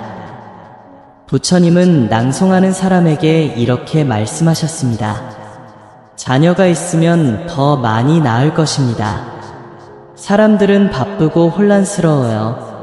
나는 나 자신이 아니에요. 아이들은 존재하지 않습니다. 부자는 기회를 얻고 부는 오고 간다. 아무리 많은 재산을 가지고 있어도 늙고 죽는 것을 피할 수는 없습니다. 어리석은 사람은 미리 계획을 세우지 않으며 재난이 언제 올지 모른다. 자신을 지혜롭다고 부르는 바보는 정말 어리석은 사람이다. 불행한 노인은 그를 칭찬하면서 그의 설교는 좋았지만 지금은 너무 바쁘다고 말했습니다. 내일 오시면 함께 논의해 보겠습니다. 그러자 부처님께서는 그를 불쌍히 여기시고 떠나셨습니다. 부처님께서 멀리 떠나신 직후 노인은 직접 나무를 가져와서 일꾼이 일하도록 했습니다. 불행히도 그의 손이 미끄러져 나무가 쓰러지면서 그의 머리를 부딪히고 그는 그 자리에서 죽고 말았습니다. 가족들은 너무 큰 소리로 비명을 질렀고 마을 전체가 흔들렸습니다. 이 사고가 일어났을 때 부처님은 멀리 가시지 않았습니다. 그는 다른 마을로 가서 10명의 승려를 만났습니다. 그들은 그에게 어디로 가는지 물었다. 부처님께서 대답하셨다. 나는 그 마을의 한 어부의 지배법을 설하기 위해 갔지만 그는 무상함을 믿지 않았고 알지도 못했습니다. 내가 떠나자마자 나무가 쓰러져 그는 죽었습니다. 그러자 부처님께서는 방금 노인에게 낭송했던 개송의 의미를 다시 브라만들에게 말씀하셨습니다. 이 말씀을 듣고 스님들은 기뻐하고 즐거워하였으며 다르마의 흔적을 보았습니다. 그러자 부처님께서는 승려들에게 또 다른 개송을 설하셨습니다. 무지함은 지혜로운 자에게 향기로운 호박과 같다. 오랫동안 보관했지만 여전히 냄새가 나지 않습니다. 지혜는 지혜로운 자에게는 혀가 맛을 느끼는 것과 같다. 아이가 혀 끝에 도달하면 즉시 무엇을 해야 할지 알아보세요. 어리석은 사람은 자신을 위해 일을 만들어내어 재앙을 초래하는 것에 대해 걱정합니다. 악을 행하려는 의도는 심각한 죄입니다. 회개가 너무 늦으면 울어도 별 도움이 되지 않습니다. 몸은 악업을 만들었고 그 원인에 대한 보응이 있어야 나무에 쓴 열매를 맺을 수 있다. 수도사들은 이 구절을 듣고 매우 영광스러워했고 그들의 믿음은 더욱 강해졌으며 그들은 즐거이 의식을 거행했습니다. 고대의 미덕은 또한 사랑이 모든 사람에게 동일하지 않다는 것을 가르쳤습니다. 밭, 침대, 집, 아내, 자녀, 부모가 모두 죽을 것이고 부와 이익도 모두 사라질 것입니다. 100가지의 교묘한 술책, 100가지의 교묘한 술책, 1000가지의 계략, 1000가지의 계획 모두 헛수고일 뿐이다. 평생 직장에 대해 걱정하고 눈을 감고 빈손으로 지내는 것은 여전히 허무한 일이다. 돌이켜 생각해보면 고대부터 현대까지 태산처럼 많은 악업을 지어 후세에 나쁜 평판을 남기고 열심히 일해야 하는 물질적 명예가 존재할까요? 5. 명성과 부의 강력한 흐름은 셀 수 없이 많은 생애 동안 사람들을 가두어 왔습니다. 사회가 문명화될수록 이익과 명예에 대한 집착은 더욱 커진다.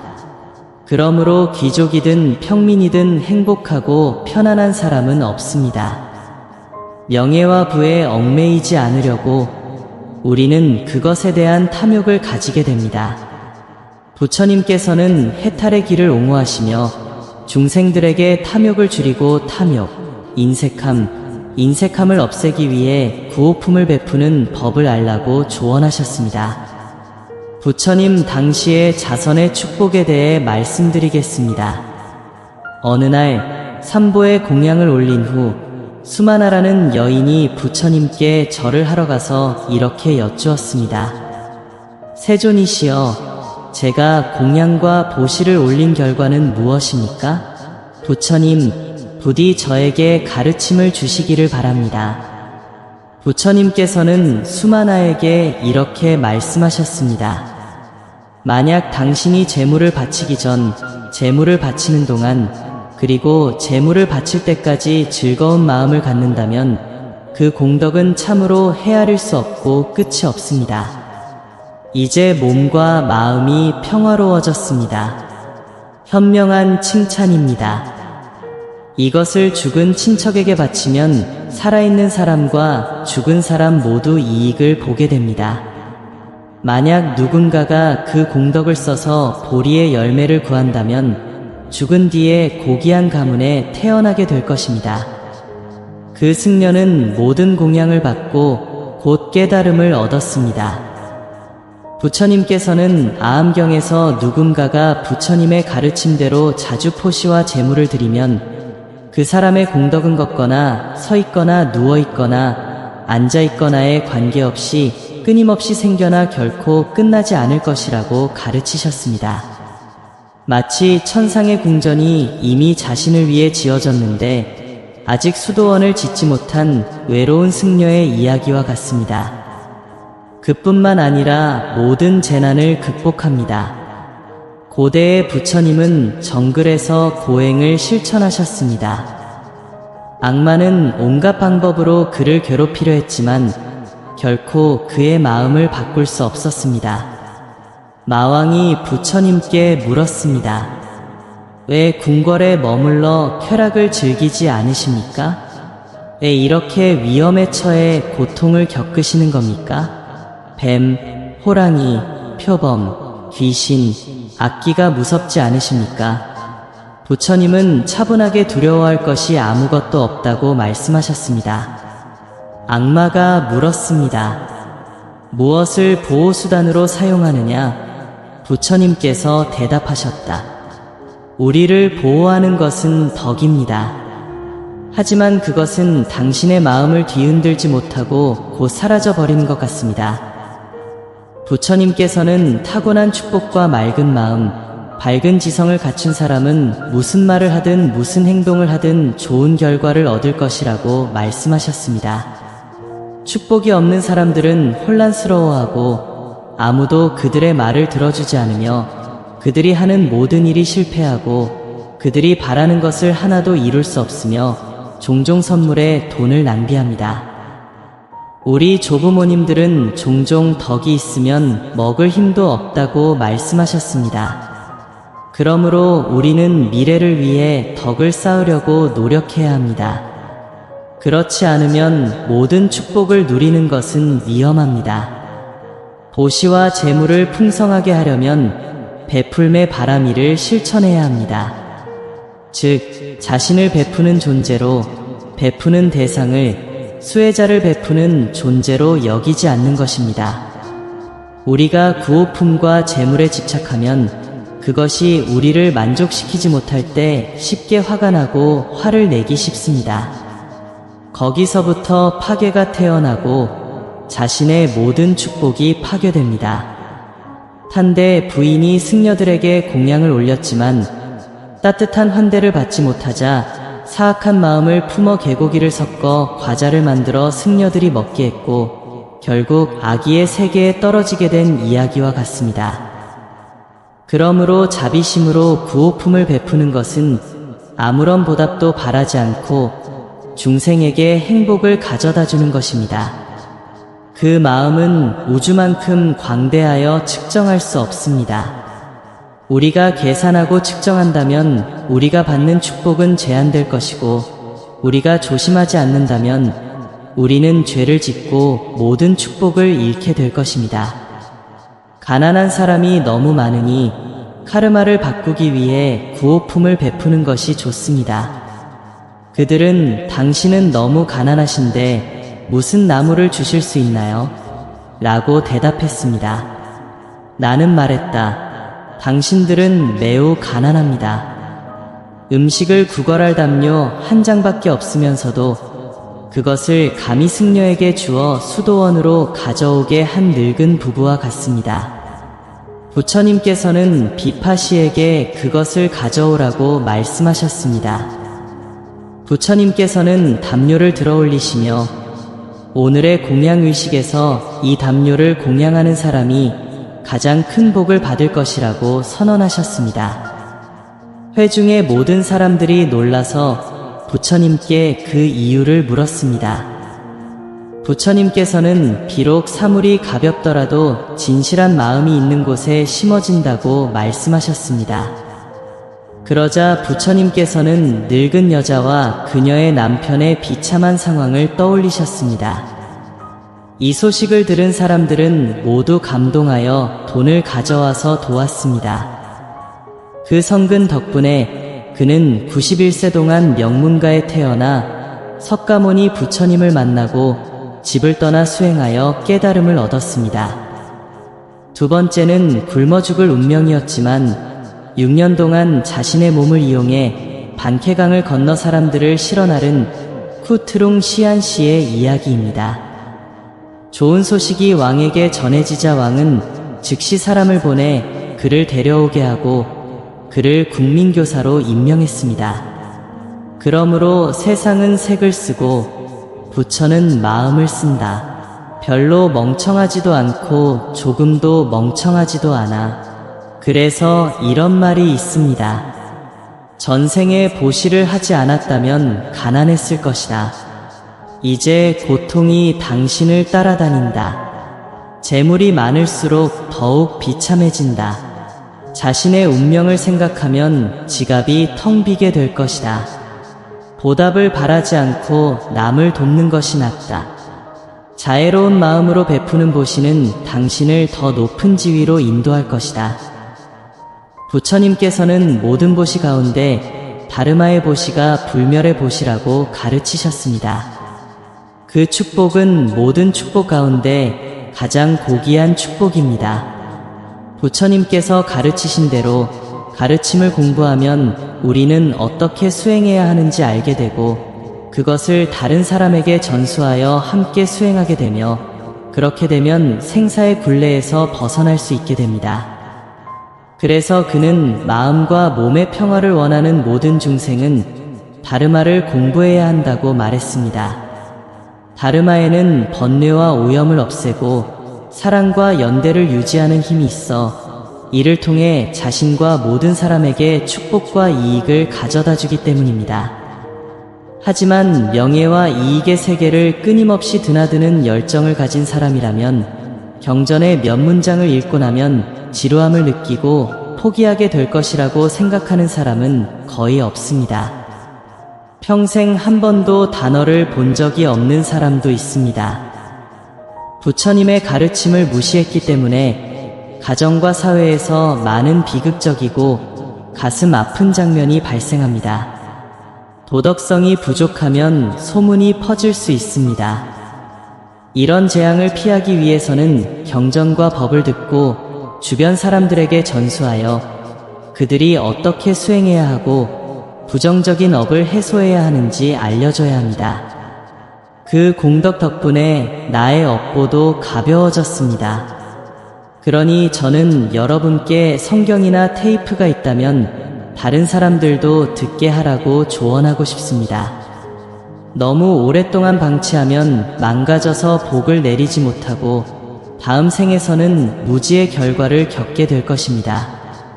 전설에 따르면 부처님은 빗자루라는 두 단어만 가르치셨지만 부처님은 기억하지 못하셨다고 합니다. 숨겨진 법칙 때문이기도 하다. 세상의 무상함은 정해진 날짜가 없습니다. 만약 당신이 계속해서 쌓아둔다면 금으로 된 보물창고, 은으로 된 산, 권력, 왕, 첩, 아름다운 아내, 순종적인 자식이 있다 하더라도 당신이 눈을 감고 죽을 때 당신은 죄와 축복 외에는 아무것도 가져갈 수 없을 것입니다. 모든 것에 탐욕스러워서 모든 것을 잃었구나. 하지만 명심해야 할 것이 하나 있습니다. 다른 사람에게 경전이나 테이프를 주어 듣게 할 때 그것이 부처님의 가르침의 정신에 부합하는지 여부를 고려해야 합니다. 많은 사람들이 서구 정토에는 천국이나 지옥이 없다고 말하는데 그것은 모두 이 세상에 있기 때문입니다. 오늘날의 과학으로는 달이나 별에 우주선을 보낼 수는 있지만 지구를 탐험하면 요정도, 지옥도 찾을 수 없다고 합니다. 우리가 보는 것처럼 무한한 우주에는 셀 수 없이 많은 별들이 있습니다. 오늘날의 화학은 여러 가지를 다루었지만 우리는 그것들이 존재하지 않는다고 서둘러 가정합니다. 이는 일반 사람들의 지능을 이용해 그 사람의 성격을 측정하는 것과 다르지 않습니다. 왜냐하면 부처님께서 경전에서 말씀하신 것처럼 경전과 다른 한 글자는 마귀의 이론과 같다고 하셨기 때문입니다.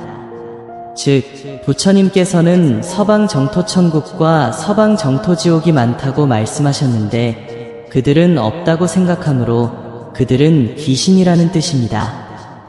말을 잘하는 사람들이 많이 있는데 그들은 종종 대승불교의 바냐바라밀다의 가르침을 언급하면서 모든 것이 공임으로 예배를 드릴 필요도 경전을 암송할 필요도 부처님의 이름을 부를 필요도 없다고 말합니다. 그러나 우리는 법화경에서 부처님의 전생은 항상 변치 않는 보살이었음은 보았습니다. 그는 만나는 모든 사람을 존경하고 숭배했습니다. 저는 평범한 사람이지만 부처님의 이름을 숭배하고 암송하는 행위를 혐오합니다. 형태가 없다면 자연도 없습니다. 금강경에서 부처님께서는 보리수 수행을 할 때 형상이 있는 모든 것은 거짓이라고 가르치셨습니다. 이는 중생이 수행하면서 형상에 집착하지 않고 모든 선행을 버리지 않기 위함입니다. 그러므로 부처님께서는 누군가가 계율을 지키지 않는다면 집중, 지혜, 해탈을 얻을 수 없다고 강조하셨습니다. 법보단경에서 6조 해능도 입이 헛된 말을 하는 것은 탐욕, 분노, 어리석음의 세 가지 독이 쌓여서 교만한 마음, 탐욕, 인색함을 낳는다고 가르쳤습니다. 현자는 인간의 탐욕에 대해 이렇게 탄식했습니다. 세속적인 소유물에 신경 쓰지 마십시오. 오랫동안 탐욕만으로는 충분하지 않았습니다. 탐욕은 고통의 근원입니다. 탐욕은 수많은 중생을 눈멀게 합니다. 명예에 대한 탐욕, 이익에 대한 탐욕, 순수함에 대한 탐욕, 탐욕이 클수록 불안해집니다. 탐욕을 부리면 얻고 나면 걱정하고 잃으면 슬퍼합니다. 마음은 항상 불안합니다. 탐욕이 고통의 근원인가? 부패한 시장이 있고 그 다음이 범죄입니다. 죄는 삶과 죽음의 근원입니다. 탐욕으로 인해 많은 고통과 불행이 발생합니다. 그러니 그냥 놓아주고 더 이상 참지 마세요. 마음을 평화롭게 하라. 과거에 빚을 쌓아온 사람들은 빚을 갚는 것에만 관심이 있고 빚을 지게 하는 것에는 관심이 없습니다. 옛날 옛적에 어떤 현인이 자기 후손들에게 자신이 죽으면 묘비에 이제부터 나는 내가 준 것만을 가질 것이다 라고 적어달라고 말했습니다. 공자께서는 또한 이렇게 말씀하셨습니다. 세상에서 사람들이 하는 수많은 일 중에서 그들의 지식의 유일한 열매는 진리이다. 즉, 이 세상의 모든 것은 무상하고 일시적이며 오직 도덕성만이 영원하다는 뜻입니다. 친애하는 불교 신자와 청취자 여러분, 우리가 아는 바와 같이 거짓말은 사회에서 도덕성을 파괴하고 은폐하고 억압하고 사람들의 선한 삶에 대한 믿음을 파괴하는 부정적인 현상의 근본 원인입니다. 즉, 정의의 저울을 쥔 사람은 높은 책임감과 정직성을 갖춘 사람이어야 하며 공평해야만 이 나라가 공정성, 민주주의, 문명, 지속 가능성, 그리고 장수를 향해 진보하는 데 도움이 될 수 있습니다. 정직과 성실은 인과관계의 깊은 본질 덕분에 모든 사람이 실천하고 함양해야 할 자질입니다. 그러면 우리가 학교에 다닐 때부터 바로 실천해보는 건 어떨까요? 그래서 그것이 탄생할 때 우리는 그것을 오늘날 현대 생활의 필수적인 것 중 하나로 보게 될 것입니다. 정직한 사람이란 진실하고 올바르고 성실하게 사람들을 대하고 항상 객관적인 시각으로 삶의 사건들을 바라보며 항상 권리를 존중하고 보호하는 사람을 말합니다. 부처님의 가르침은 이렇습니다. 사람들은 부정직해서는 안 됩니다. 어떤 사람들은 모든 사람과 잘 지내려면 상황에 적응하는 법을 알아야 한다고 생각합니다. 하지만 스스로에 대한 기준 없이 그저 남을 기쁘게 하기 위해 남의 말만 따른다면 자신도 모르게 사기꾼, 교활한 사람, 가짜 사람이 될 것입니다. 진심이 아니다. 그 세 가지는 서로 다른 영역입니다. 거짓말은 자신의 목적을 달성하기 위해 속이는 행위입니다. 이 경우에는 사람들을 속이는 목적을 달성하기 위해 말이나 행동 등 사기적인 수단을 사용해서는 안 됩니다. 거짓말은 다른 사람들에게 자신이 진실을 말하고 있다고 믿게 만드는 방법입니다. 교활함은 다른 사람들이 당신의 진짜 의도를 알지 못하게 만드는 것입니다. 당신은 사기 행위를 실행하기 위해 사람들을 기쁘게 하기 위해 항상 자신을 유연한 변신 상태에 둡니다. 그러나 교활함은 어느 정도 실제적인 것이므로 교활함의 정도는 불성실함이나 거짓과는 다소 다릅니다. 교활한 사람은 종종 매우 수용적이다. 더욱이 다른 사람들은 그들의 진짜 의도를 파악할 수 없습니다. 교활한 사람과 함께 살면 당신은 그들의 진짜 의도가 무엇인지 파악할 수 없어서 매우 속상할 것입니다. 교활한 사람에게 조언을 구하면 그들은 정직하게 대답하지 않을 것이다. 예를 들어 빨간색이 좋냐고 노란색이 좋냐고 물으면 상대방은 당신은 어떻게 생각하세요? 라고 되물어볼 겁니다. 노란색이 좋다고 대답하면 새로운 노란색도 좋다고 말해줄 겁니다. 마찬가지로 당신이 빨간색이 좋다고 말하면 그들은 즉시 빨간색이 좋다고 동의합니다.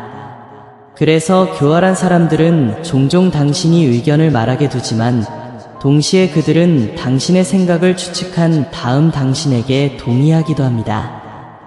교활한 사람의 진짜 의도를 파악할 수 있다. 사실 그들은 자신의 이익과 지위를 보호하고 싶어 하기 때문에 모호한 말을 하는 경우가 많습니다. 하지만 우리가 확실히 알 수 있는 것은 그들이 자신의 이익을 위해 결과를 얻기 위해 당신을 속이고 있다는 것입니다. 교활한 사람들은 종종 다른 사람들을 부추겨 나쁜 일을 하게 하지만 정작 본인은 돌을 던지고 행동을 감추고 자신이 한 일을 다른 사람들에게 알리지 않습니다. 그들은 다른 사람을 해치거나 피해를 입히려는 의도가 없을 수도 있지만 실제로는 자신의 이익을 보호하기 위해 다른 사람을 해칩니다. 선생님은 똑똑하지만 사실 그는 그저 똑똑한 사람일 뿐입니다. 그들은 또한 자신이 똑똑하다고 자랑스러워하며 그들의 눈에는 다른 모든 사람들이 바보로 보입니다. 이런 사람은 용기가 없고 나쁜 습관에 맞서려 하지 않으며 돌을 던지고 손을 감추는 것만을 좋아합니다. 교활한 사람은 쉽게 알아볼 수 있다. 상하이에서는 교활한 사람을 둥근 돌이라고 부르곤 했습니다. 이 사람의 일반적인 성격을 나타내기 위해 그렇게 불렀습니다. 주에 깊게 살펴보면 교활한 사람의 말과 행동에는 진심이 부족한 경우가 많다는 것을 알 수 있을 것입니다. 그들은 종종 자신의 나쁜 점을 감추려고 하지만 진실은 여전히 진실입니다. 그들은 하루나 이틀 동안 한두 사람을 숨길 수는 있지만 모든 사람을 영원히 숨길 수는 없습니다. 교활함과 기만은 점차 그 진짜 모습을 드러낼 것이다. 그러면 사람들은 자연스럽게 그들에게서 멀어질 것이다.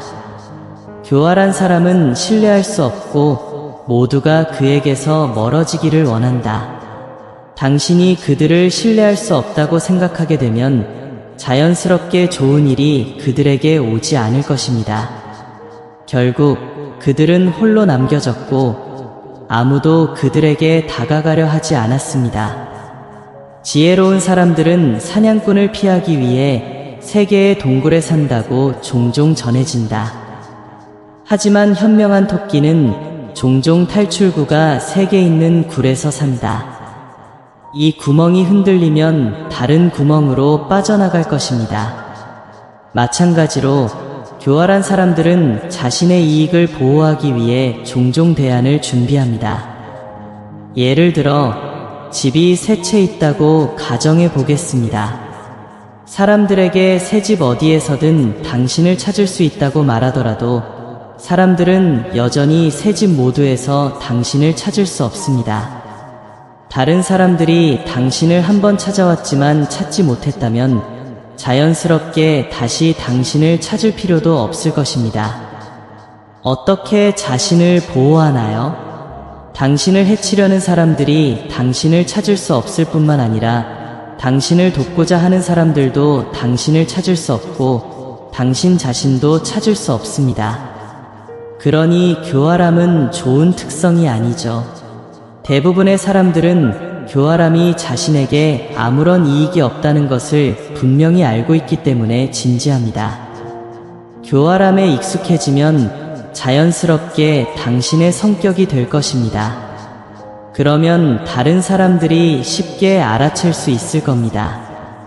결국 손해를 보는 사람은 바로 당신 자신입니다. 교활함을 없애려면 정직과 성실을 실천해야 합니다.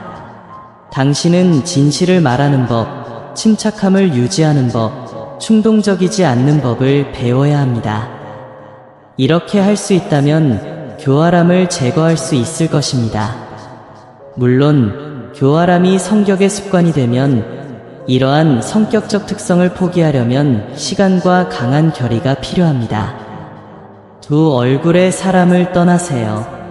양면적인 사람이란 다른 사람 앞에서는 이런 식으로 행동하지만 다른 사람의 등 뒤에서는 다른 식으로 사는 사람을 말한다.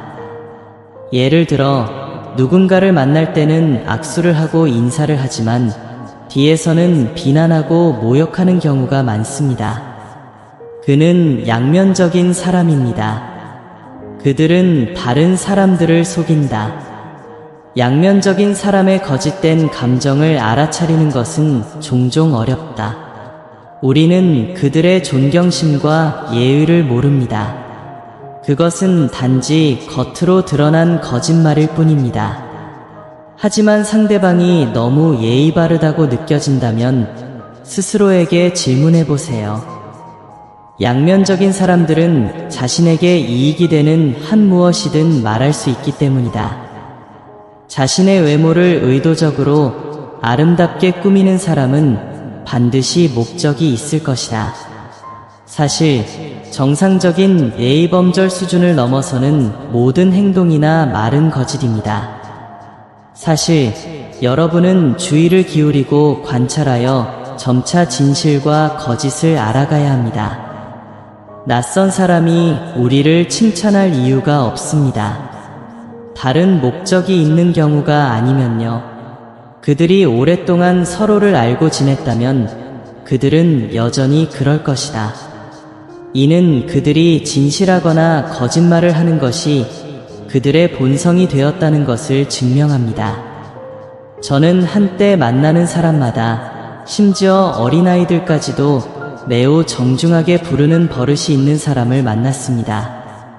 매우 정중하게 들리지만 다른 사람을 부를 때 존칭을 사용하는 것은 적절한 시간, 적절한 장소, 적절한 사람에게만 해당됩니다.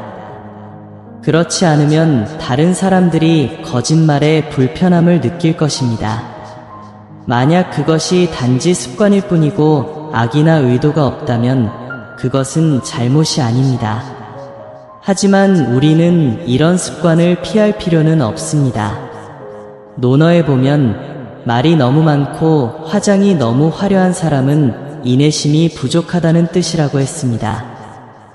의사소통을 할 때 우리는 진실하게 말하고 우리의 생각을 표현하고 말에 너무 까다롭지 않으려고 노력합니다. 사실 부정직하게 사는 사람은 누구나 불안감을 느낀다. 익숙해져서 자신이 가짜라는 사실을 더 이상 깨닫지 못하는 사람들을 제외하고는 불편함을 느끼지 않습니다.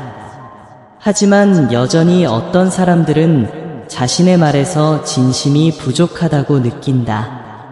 가짜 사람을 만나면 피하는 게 가장 좋습니다. 가까이 접촉하면 적절한 시기에 다칠 가능성이 더 높기 때문입니다.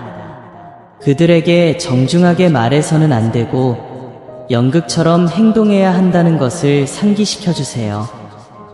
제게는 효과가 없거든요. 그래도 그 사람이 듣지 않는다면 그 사람을 피하는 게 가장 좋습니다. 좋은 사람들도 고통을 겪나요? 좋은 사람은 쉽게 속고 좋은 말은 쉽게 말해서 떨어진다는 말이 있는데 이는 좋은 사람이 쉽게 불리한 입장에 처한다는 뜻이다. 나는 제자들 중에서도 제과자와 승려를 막론하고 선한 사람을 악한 사람보다 더 괴롭히는 경우가 많다. 기도하는 법을 아는 사람들에게는 나는 종종 그들을 괴롭히며 하나하나 일마다 도와달라고 부탁하곤 합니다. 그 이유는 좋은 사람들은 종종 비판을 받아들이는 법을 알고 혜택을 주는 법을 알기 때문입니다. 나는 그들을 비난할 수 있고 심지어 모든 사람 앞에서 꾸짖을 수도 있지만 그들은 나에게 화를 내지 않을 뿐만 아니라 오히려 내가 그들의 실수를 지적해준 것에 감사해야 합니다. 나는 종종 불교 신자 부부가 멍청하다고 꾸짖곤 한다. 남편과 아내는 나를 꾸짖은 뒤에도 화를 내지 않고 오히려 감정적으로 말을 했습니다. 감사합니다. 스승님. 그러나 그들이 왜 잘못을 저질렀는지 명확하게 알아낸 후에야 나는 그들을 고통스럽게 꾸짖어 경고하고 그들이 같은 실수를 반복하지 않도록 할 것입니다. 내가 이야기의 전부를 이해하지 못한다면 그들이 진지하고 솔직하며 자신의 감정을 털어놓을 때 감히 그들을 꾸짖을 수 없을 것입니다. 정말로 내 실수를 바로잡아 달라고 하면 나는 그 사람을 꾸짖을 것이다. 이런 경우에는 부드러운 말은 통하지 않습니다. 심각한 질병을 치료하려면 강력한 힘을 사용해야 합니다. 그래서 때로는 학생들을 지도하기 위해 상황에 적응해야 할 때도 있습니다. 자신의 실수를 바로잡는 방법을 알고 다른 사람이 자신의 실수를 지적해 바로잡기를 바라는 사람에게는 꾸중이 필요합니다. 그들은 엄하게 꾸지람을 듣고 나면 변화할 것이다. 그들은 더 이상 독선적이지 않을 것이고 자신의 운명을 비난하지 않을 것이며 더 이상 고통받지 않을 것입니다. 하지만 인생에서 그런 사람을 찾는 것은 매우 어렵습니다. 자신의 실수를 바로잡지 않는 사람, 비판을 싫어하는 사람, 받아들이지 않고 배우지 않는 사람의 경우는 다를 것입니다. 우리는 그들을 비난해서는 안 됩니다. 당신이 비난하면 평생 화상을 입을 것입니다. 때로는 가르치는 일이 꾸중하는 일이고 때로는 각자의 성격에 따라 요구하는 일이 됩니다. 우리는 그들의 실수를 지적하기 위해 그에 상응하는 접근 방식을 취합니다. 우리는 이런 사람들에게 겸손하게 말해야 합니다. 가끔은 그들에게 사과하기도 합니다. 제가 사과하는 것을 보면 선생님이 자신의 실수를 인정했다고 생각할 거예요. 우리는 선생님을 사랑하고 선생님의 말씀을 들어야 합니다. 그러나 꾸중하거나 충고하거나 부드러운 말로 가르치는 것을 받아들이지 않는 사람들에게는 다른 방법을 선택하는 것이 가장 좋습니다. 저는 그들을 만날 때마다 아미타불님, 잘 지내시죠? 라고 묻습니다. 아니면 그냥 인사만 하세요. 그런 사람들 때문에 우리가 직접 말하면 괜찮지 않을 거예요. 왜냐하면 그들은 곧바로 괜찮다고 말할 테니까요. 아니면 그게 괜찮지 않다고 친절하게 알려준다면 그들은 즉시 그게 잘못이 아니라고 대답할 것입니다. 다른 사람들은 문제가 있지만 저는 아무런 문제가 없습니다. 그런 경우에는 그냥 그렇다고만 말하죠. 그건 다른 사람의 잘못이지 나의 잘못이 아니야. 우리는 다시 다른 방법을 찾아야 합니다. 좋은 사람들은 종종 비난과 꾸중을 듣는다. 그러면 좋은 사람들이 종종 불리한 입장에 처한다는 뜻인가요? 사실 비판을 받아들이지 않고 실수를 바로잡을 기회를 갖지 못하고 실질적인 이익을 얻지 못하는 사람이 고통을 겪게 됩니다. 가능하다면 그것은 일시적인 허영심이며 강요된 자존감일 뿐이며 진정한 자존감은 아닙니다. 나에게는 그들은 좋거나 나쁘다고 분류되지 않지만 그들 자신에게는 그들은 확실히 그들입니다. 그들 스스로는 자신의 실수를 바로잡을 기회가 없으며 그들은 계속해서 같은 일을 반복하며 심지어 남은 인생 동안도 그들은 자신의 실수를 바로잡을 방법을 알지 못합니다. 그래서 다른 사람과 이야기를 할 때 그들은 감히 반박하거나 두려워하는 표정을 짓지 못합니다. 그때가 되면 술을 깨고 자신에 대해 생각해 보세요. 혹시 다른 사람들이 당신을 피하고 당신과 이야기하고 싶어 하지 않는 나쁜 사람이 아닐까 생각해 보세요. 다른 사람에게 거부당하고 상호작용을 원하지 않을 때 다른 사람으로부터 건설적인 의견을 받기가 어렵습니다. 만약 다른 사람들이 당신을 귀찮게 한다면 그럴 만한 이유가 있다면 당신도 자원해서 귀찮게 여겨야 합니다. 그것은 당신이 진정한 보살 수행자라는 것을 증명합니다. 일반적으로 다른 사람의 비판과 꾸중을 겸손하게 듣는 법을 아는 것은 장점입니다. 공자가 말했듯이 교양이 있으면 행복할 것이고 가진 것이 있으면 바꿀 수 있고 아무것도 하지 않으면 바다로 갈 것이다. 다른 사람이 자신의 실수를 지적하는 것을 들으면 기분이 좋아진다는 뜻이에요. 정말 틀렸다면 바로 잡으세요. 그렇지 않다면 다시는 같은 실수를 하지 않도록 노력하세요. 다른 사람의 비난을 받을 때는 잘못이 있든 없든 상기시켜준 사람에게 감사해야 합니다. 그것이 바로 여러분의 성격을 키우는 동기의 원천이기 때문입니다. 내 성격.